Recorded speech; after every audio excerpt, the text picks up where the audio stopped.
Linda Barcz from the Barcz Company is here taking your calls at 270-9933. That's a pretty little flower. I brought a combination of various perennials that, from the very tiny little ones that painted daisy, all the way up to the very tall anemone that we began with at the beginning of the show, and some ornamental grasses, because they're in bloom right now. So fountain grass, make sure you check the heights on these, because this particular one, Carly Red, stays a little shorter, but some of those get very tall. But you can't plant perennials now, eh? Oh, sure you can. Yeah, and things are on sale right now, so that's a good time to plant, especially with this wonderful weather that we're going to have. Oh, yeah, absolutely. Sure to water them in real well, water your evergreens, anything that you planted this year. All right, let's go to the phones. We'll start with Amy in Madison. Hi, Amy. Hi. Hi, Linda and Mark. I have a question about shade impatiens over the last couple of summers. It's been dying off halfway through the summer. The leaves fall off and it doesn't flower anymore, and it kind of becomes a skeleton of its former self, and it's kind of frustrating. Do you have any ideas for us out there? See, there is an issue with, the standard impatiens that's widely used has developed a virus. It's a disease that does cause that early leaf drop, and if it's in a planting bed, it's in that soil. So try, I don't know how long you're going to have to let that soil rest. The verdict is still not in, but you do not want to replant with those type of impatiens. New Guineas, and there's another one that does not have that problem, but just the standard wonderful impatiens that spread in the shade is not going to be good. So use it, something like a begonia works well, that will tolerate shade and still flower. Yeah, New Guinea, they like sun. New Guinea will tolerate some more sun, and it does not have a problem with the disease. So no impatiens for a couple of years in that soil. Not in that bed, yeah. All right, let's go to Wendy in Baraboo. Hi, Wendy. Hi. Hi. I'm just wondering the best time to prune grapevines is.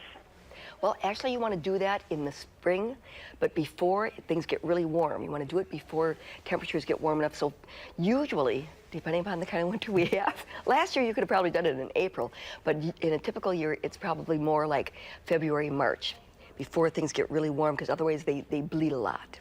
And you want to get them that pruned out and pruned back to a shorter stem, and actually go online or check the extension, because it depends upon the kind of grape as far as how hard you prune them, because some of them have to be pruned back pretty hard.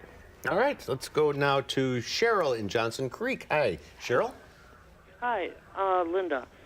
I have two burning bushes in the front. They're kind of small, young yet. Last winter, the rabbits chewed on them pretty good. Yes. What can I do with them this year so the rabbits don't get at them? I think the best way to do that, and since they are smaller, you can get either hardware cloth or even chicken fencing is enough to keep the rabbits out. Make sure it's tall enough so that you can protect all of the plant, because they'll come over, and especially if there's snow cover, they'll come and the snow will pile up, and then they'll start munching again. So whatever you want to protect, get that wire around it. Put a wire around it. That'll keep them out. Yes. Betty in Madison. Hi, Betty. Hi. I have a question about the hostas. They're so darn hardy, it's just amazing. First of all, they look like for about 3 weeks, like they were starting to get rust, like some of the leaves, and I plucked those off and got rid of them.